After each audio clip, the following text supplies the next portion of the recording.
Any luck today at the races? Yep, we decided to follow the crowd, which is not something we normally do, and we went on aggravation and we got our money back. So we come up even. That's more than you get with a lot of investments. Like many of Britain's investors, 43-year-old Juswant and 40-year-old Sylvia Rai have ploughed their money into property. Property is something that I've been fascinated with for a long time, so I went off and did a lot of research, made sure I knew what I was talking about. Like others in their mid-30s to mid-40s, this couple doesn't feel under too much pressure to save more in the recession. There's a bit of a mixed bag when we look at the indicators for the 35 to 44-year-olds. We've seen fall in the number of regular savers. We've also seen a fall in the average saved across all of this age group. Yeah. Unlike some, Juswant says he's done well from property.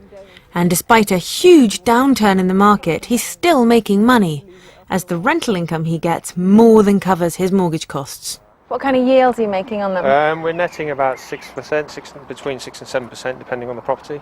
So you're doing rather better than you would in a savings account? Yeah, definitely. 3/4 of Britain's adults are homeowners.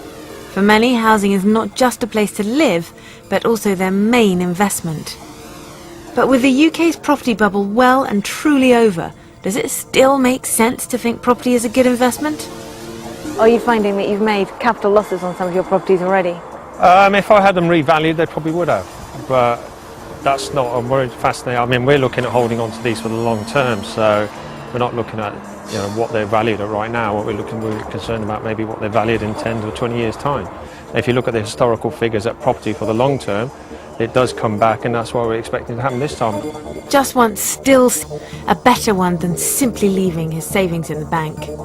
4 years ago we had a savings pot of around £50,000, which we've turned into £2 million worth of investments.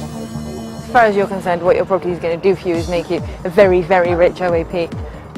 A very comfortable OAP, depending on how many properties I buy, it could be a very rich OAP. I think people are still seeing property as a good investment, but I think they're looking at it as a long-term investment. So it's not a case of what I buy today I can sell next year at a fantastic profit.